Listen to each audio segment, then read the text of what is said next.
Le Mali à la tête de la Confédération des États du Sahel, bilan à mi-parcours des actions stratégiques mises en place. Quels sont les progrès réalisés? Quels défis restent à relever? Décryptage dans ce journal. Le rapport 2024 sur le développement économique en Afrique, présenté hier par l'ONU Commerce et Développement, met en lumière les multiples crises politiques, climatiques et économiques qui menacent la contribution de l'Afrique au commerce mondial. Retour sur les conclusions de cette conférence tenue en Côte d'Ivoire. Les universités restent fermées après 2 semaines de grève. Invité de ce journal, M. Alou Diarra, secrétaire général du syndicat de l'enseignement supérieur, syndicat qui maintient son mot d'ordre de grève réclamant l'application du décret présidentiel de 2017 sur la prime de recherche. Mesdames et messieurs, bonsoir. Bienvenue dans ce journal. Après avoir transformé l'Alliance des États du Sahel en confédération en juillet 2024, le Mali a pris la tête de l'organisation pour une durée d'1 an. À mi-parcours de cette présidence, plusieurs actions stratégiques ont été mises en évidence. On fait le bilan avec Soumaïla Fani. Le 6 juillet 2024 à Niamey, le premier sommet de l'Alliance des États du Sahel a réuni les chefs d'État du Burkina Faso, du Mali et du Niger. Au cours de ce sommet, un traité établissant la Confédération de l'Alliance des États du Sahel a été signé et a confié la présidence de l'organisation pour 1 an au président Assimi Goïta du Mali.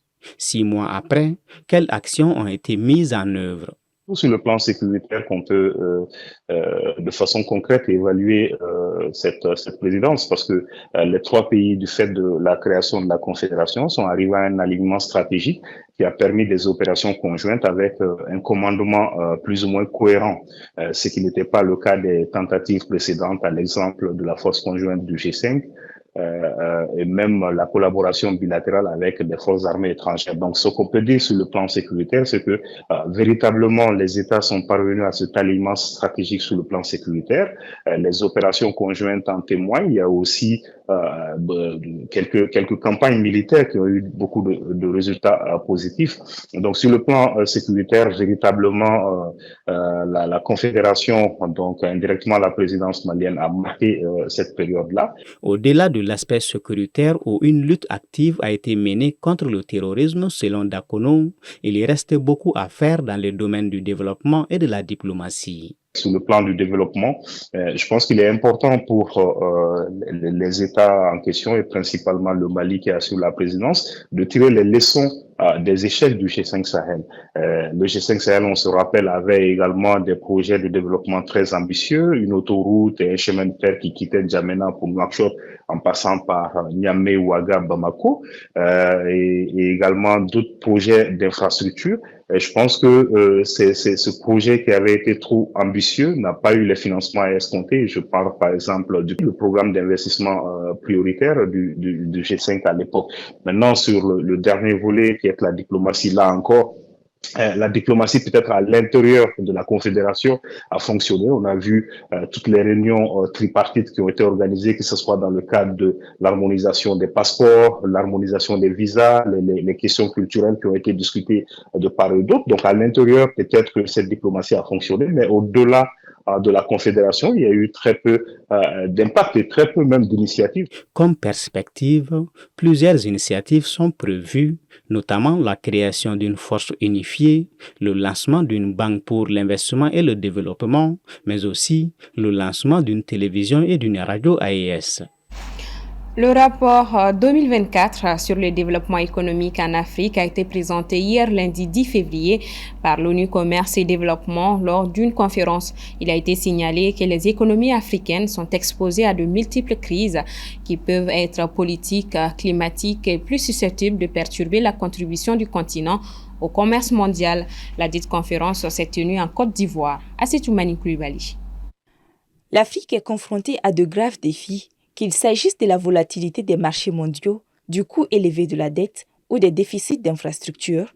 C'est sur cela que la secrétaire générale de l'ONU Commerce et Développement, Rebecca Grispon, a réagi. Au cours de cette conférence, il a été également lancé que ces défis précités sont l'opportunité d'assurer un meilleur avenir économique du continent. À en croire l'ONU Commerce et Développement, avec environ 16% de la population mondiale vivant en Afrique, les volumes d'échanges sont proportionnellement faibles, ne représentant que moins de 2,9% du commerce mondial en 2022. En sus de cela, le continent a peu de partenaires commerciaux, indique la SONUCED. Ces données sont expliquées ainsi par les instabilités politiques qui créent les coups d'État, notamment avec ceux en Guinée, au Mali, au Burkina Faso et au Niger entre 2020 et 2023. Par conséquent, l'ONU Commerce et Développement souligne qu'en 2023, près de la moitié des pays africains dépendaient du pétrole, du gaz et des minéraux pour plus de 60% de leurs recettes d'exportation.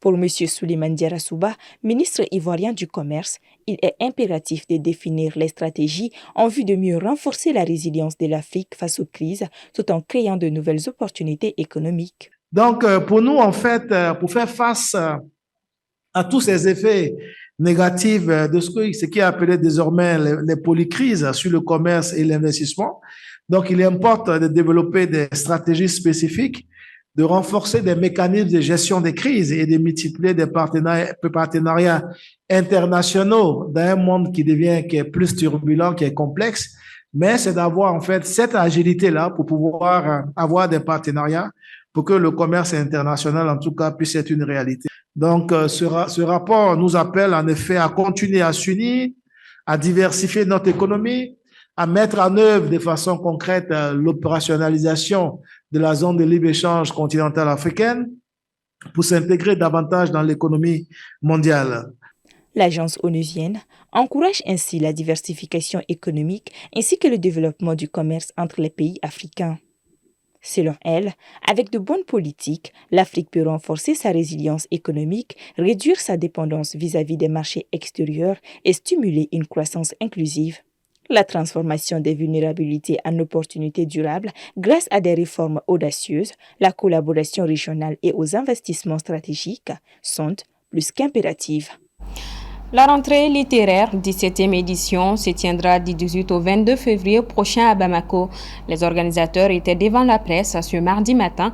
Au fil des ans, cet événement s'est imposé comme un rendez-vous littéraire majeur en Afrique et accueille chaque année depuis 2008 auteurs, responsables de festivals, éditeurs et libraires. Djeneba Samaki. La rentrée littéraire accueille chaque année des auteurs de 5 continents pour dialoguer avec le public malien autour d'un thème. Cette année, le choix s'est porté sur l'Afrique des jeunes. Et voilà, donc on aura droit à une centaine, environ 100 rencontres artistiques et littéraires, et je précise qu'ils sont gratuites. Donc nous invitons le public à investir les lieux où l'événement se tient pour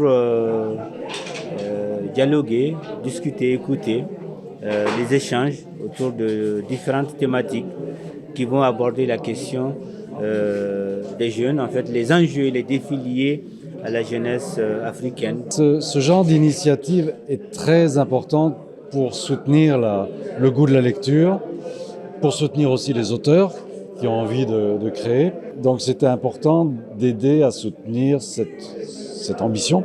La rentrée littéraire s'articule autour des tables rondes et cafés littéraires dans les lieux culturels partenaires et dans les universités de Bamako. Des spectacles, projections de films et la remise des prix littéraires. Au cours de cette 17e édition, l'accent sera mis sur les jeunes auteurs maliens ou venus d'ailleurs afin qu'ils s'expriment. Cette année, je vais participer en tant qu'auteur. Mon livre qui sera le plus présenté, c'est La Vierge enceinte, un recueil de nouvelles. Mon attente, c'est en réalité qu'on soit beaucoup plus écouté, surtout que cette année, c'est vraiment pour la jeunesse, que nous remportions plus de prix littéraires cette année, qu'on soit plus connus, qu'on nous accorde plus de temps, qu'on soit plus écouté, qu'on soit plus accompagné surtout. Ayant pour objectif de contribuer à la structuration et à l'intégration de la filière du livre en Afrique en général et au Mali en particulier, la rentrée littéraire du Mali porte un éclairage fort sur la production éditoriale africaine. Elle vise également à faire de Bamako un lieu de référence pour les créateurs et intellectuels du continent. Après 2 semaines de grève, les universités restent encore fermées cette semaine. La coordination des syndicats de l'enseignement supérieur et de la recherche scientifique a décidé depuis ce lundi de maintenir son mot d'ordre de grève. Les enseignants réclament l'application d'un décret présidentiel de 2017, leur garantissant une prime de recherche. Avec moi sur ce plateau, M. Alou Diarra, il est le secrétaire général du syndicat national de l'enseignement supérieur. Bonsoir à vous et merci d'avoir accepté notre invitation. Bonsoir, madame. Alors, les anciens chercheurs revendiquent principalement leur prime de recherche. De quoi s'agit-il concrètement? Pas que les anciens chercheurs, tous les chercheurs du Mali aussi.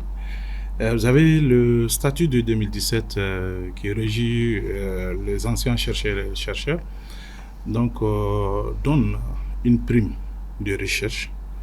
Je crois que c'est le point 4 même des énumérations des primes. Donc cette prime, elle est donnée un peu partout à travers le monde. C'est-à-dire, c'est des moyens financiers qui sont mis à la disposition des chercheurs et des anciens chercheurs, afin d'accomplir leurs tâches de recherche. Aujourd'hui, nous sommes face à un système qui demande plus d'ouverture sur le monde, qui demande plus de regard en matière de publication, en matière de recherche scientifique, en matière d'obtention des résultats pour pouvoir subvenir aux besoins essentiels même de la société. Sinon, faire l'équation entre la demande même du marché du travail et ce qui se fait dans les facultés et dans les laboratoires. Donc, c'est ce moyen que nous réclamons, qui est déjà attribué, comme je l'ai dit, par le décret 0850 de 2016, c'est-à-dire du 9 octobre 2017. Donc, de 2017 jusqu'à nos jours, rien n'est fait dans ce sens. C'est-à-dire, le contenu de cette prime est vide. C'est-à-dire, quand vous prenez nos bulletins salariales, vous allez voir toutes les primes, mais au niveau de la prime de recherche, est mentionné 0. Avec le gouvernement, où en êtes-vous avec les négociations? Après l'échec de la première tentative du 21 janvier, le 7, c'est-à-dire le vendredi passé, nous nous sommes retrouvés, encore une fois de plus, pour dialoguer, échanger avec le gouvernement. Et nous sommes convenus de mettre en place une commission, d'ailleurs que le ministre de l'Enseignement supérieur vient d'envoyer une lettre cet après-midi pour nous demander d'envoyer la liste de nos représentants, qu'il a lui-même appelée commission ad hoc. Donc c'est cette commission qui va travailler sur l'aspect, c'est-à-dire donner un contenu. Qu'est-ce que c'est que la prime de recherche? Elle est attribuée une fois par mois ou chaque trimestre ou chaque année. C'est ce que la commission va définir. Et à qui est réellement attribuée, c'est-à-dire les conditions d'attribution. Définir aussi les montants qui seront vraiment donnés pour que le chercheur et l'ancien chercheur malien puissent vraiment accomplir ces tâches. Ce mouvement de grève suscite l'inquiétude des étudiants. Nous allons le voir tout de suite à la faculté de médecine et de pharmacie. Nous avons interrogé certains d'entre eux. On va suivre. Déjà, comme vous l'avez si bien dit, nous sommes aux 2e semaine que nous n'avons pas accès aux salles des classes. De 1, ça va jouer sur notre cursus scolaire. Parce que plus il y a les grèves, plus le chronogramme est repoussé et plus l'année universitaire sera longue. Nous sommes déjà en retard par rapport à l'année universitaire. Nous sommes toujours en année universitaire 2022-2023 et 2023-2024. Alors normalement, nous, on devrait commencer depuis le mois d'octobre, l'année universitaire 2024-2025. Vous voyez que nous sommes en retard. Malgré ces retards-là, on voit encore que les professeurs sont en train de faire une grève. Vous voyez que ça va de pire en pire. Jusqu'à présent, on n'a pas commencé l'année universitaire 2024-2025. Et quand on continue comme ça, parce que la grève tend vers l'illimité. Si rien n'est fait, la grève va vraiment aller vers l'illimité. Tout d'abord, vous devez savoir que la grève, c'est pour d'abord réclamer ses droits, pour avoir gain de cause. Et malheureusement, dans notre cadre, déjà que nous sommes très en retard, nous sommes dans une année académique 2023-2024, au lieu d'être dans l'année académique 2024-2025, ça nous retarde encore plus. Qu'est-ce que je veux dire par là? Cette grève est en train de nous ralentir. Cette grève fait de telle manière que les formations de qualité qu'on devait avoir, on arrive à le voir vu que les professeurs ne nous donnent plus cours. Imaginez si nous, en tant qu'agents de santé, on n'arrive pas à faire les pratiques comme il le faut, on n'arrive pas à terminer les chapitres comme il le faut. Et imaginez un patient qui vient un jour avec un problème, qui va dans ce sens, une pathologie qui relève de cette notion qu'on n'a pas pu faire en classe, on n'a pas eu avoir cette chance, on n'a pas pu avoir cette chance de faire cette pratique. C'est vraiment désolant. Alors, M. Diarra, ces témoignages vous interpellent sûrement. Ça nous interpelle et ça interpelle tout le Mali, toute la nation malienne. Vous savez, nous avons tous nos frères, nos petits, nos enfants, nos cadets au moins qui sont sur le banc. Et dans toutes les familles maliennes, on a quand même un étudiant quelque part. Mais ce que nos camarades étudiants doivent savoir, c'est-à-dire, cette prime, c'est pour avoir des enseignements de qualité. C'est pour avoir vraiment une vie scientifique stable au Mali, capable de rendre quelque chose à la nation malienne.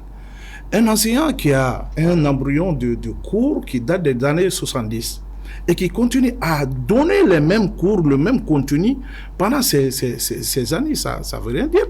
Mais si on le met devant les faits accomplis, vous avez un moyen, vous êtes obligé de développer ce que vous êtes en train de faire. Aujourd'hui, pour nous, l'avancement est conditionné à la production scientifique, c'est-à-dire les publications, les recherches scientifiques et les résultats. Tout ça, ça demande des moyens. Ça, c'est d'un côté. De l'autre côté, nos camarades doivent comprendre que le gouvernement est en train de durcir les conditions de nos avancements. C'est-à-dire, au lieu de faire une publication dans un groupe scientifique, on est obligé maintenant, pour avancer un grade à un autre, avoir des publications individuelles, c'est-à-dire pour une seule personne. Vous vous levez et vous êtes condamné à publier de vous-même. Maintenant, ça tue l'interculturalité scientifique d'un côté, mais ça durcit aussi le temps. Au lieu d'avoir 2 ou 3 publications pour avancer des grades à un autre, on nous demande souvent de 5 à 6. Pourquoi ? Le ministère de tutelle, on l'aborde justement. Il a décidé de sévir via la mesure de retenue sur le salaire des grévistes. Que pensez-vous de cette mesure? Non, ça n'a pas d'effet. Ça n'a pas d'effet.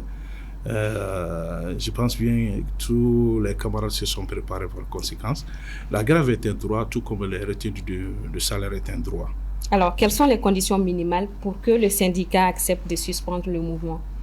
Nous, on a demandé l'application immédiate de cette prime, mais tout en sachant qu'il va falloir s'asseoir et définir certaines choses. Donc, tant que le dialogue continue, on va demander à la base de la conduite à tenir. C'est-à-dire, si la base nous dit, puisque les négociations ont commencé, il faut arrêter la grève, on va arrêter. Mais pour le moment, la conduite à tenir, c'est de maintenir la grève jusqu'à ce que ces travaux continuent réellement. Pourquoi cette conditionnalité? Parce que nous avons été plusieurs fois floués, on a mis la poudre dans nos yeux, on nous annonçait ça va passer au Conseil des ministres cet après-midi, on a passé 2 mois et 2 mois. Ça, c'est depuis 2014 jusqu'en 2021. Donc, 8 ans d'enfilée, sinon plus, qu'on nous parle de cette prime sans qu'il y ait une réaction réelle. Une dernière question, M. Diarra. Les étudiants ont abordé tout à l'heure le retard. Est-ce que vous envisagez des mesures pour limiter l'impact, en tout cas, de cette grève sur le calendrier académique? L'enseignant malien est très intelligent.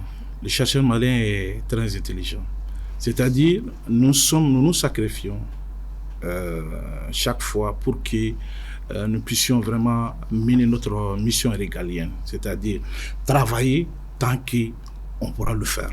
C'est pourquoi nos vacances sont sacrifiées d'année en année. Il y a des facultés au Mali qui n'ont pas eu de vacances depuis une dizaine d'années. Les vacances statutaires, c'est 2 mois, c'est une obligation, c'est un droit. Mais malgré tout ça, nous nous sommes dit il faut vraiment aller de l'avant. Mais ce que nous devons connaître, nous devons tous connaître, c'est que le système LMD, que le Mali a opté pour être dedans, ne peut pas rimer avec les grèves. C'est pourquoi nous demandons aux autorités vraiment de prendre les questions universitaires au sérieux. Le message, il est très clair. Merci beaucoup, Monsieur Diarra. Merci d'être passé sur ce plateau. C'est moi qui vous On remercie. espère vraiment un heureux dénouement de cette situation pour que les universités puissent rouvrir. Merci beaucoup. Merci. Dans une série de décrets, Donald Trump annonce des droits de douane de 25% sur l'acier et l'uranium du monde entier entrant sur le territoire américain. L'Union européenne et le Canada promettent d'apporter une réponse ferme au président américain. Aminata Keïta. Ces nouvelles mesures s'ajoutent à une série d'autres déjà prises par le président américain depuis son investiture le 20 janvier. Cette fois-ci, le président américain Donald Trump s'attaque à l'économie mondiale en imposant des droits de douane de 25% sur l'acier et l'aluminium du monde entier entrant aux États-Unis. Ces droits de douane entreront en vigueur le 12 mars prochain et cela sans exception, a annoncé le président américain. Le Canada étant le principal fournisseur d'acier et d'aluminium des États-Unis est le premier impacté par ces droits de douane.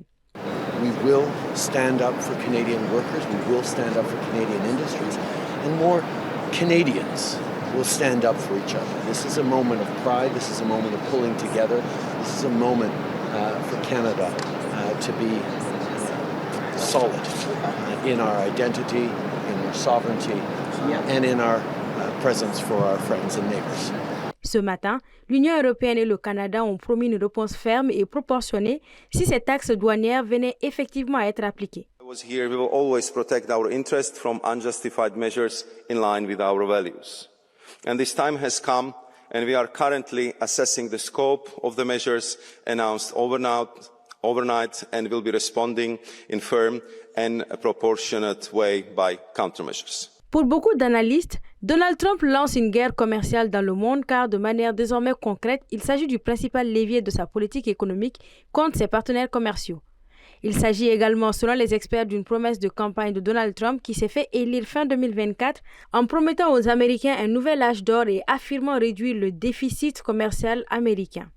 Pour M. Trump, il s'agit de risques pour la sécurité nationale car Washington accuse certains des pays auparavant exemptés de servir de plaque tournante pour réexpédier vers les États-Unis de l'acier ou de l'aluminium en provenance de Chine, sachant que depuis son investiture, Pékin et Washington se livrent une concurrence féroce pour la prééminence mondiale dans tous les domaines. Parallèlement à cela, Donald Trump a signé un décret pour retirer les États-Unis du Conseil des droits de l'homme de l'ONU et a annoncé des sanctions contre la Cour pénale internationale qu'il accuse d'actions illégitimes et sans fondement visant l'Amérique et son allié Israël. Voilà qui referme ce 1945. Merci à vous de l'avoir suivi. À demain pour une nouvelle page d'actualité. Bonsoir à tous.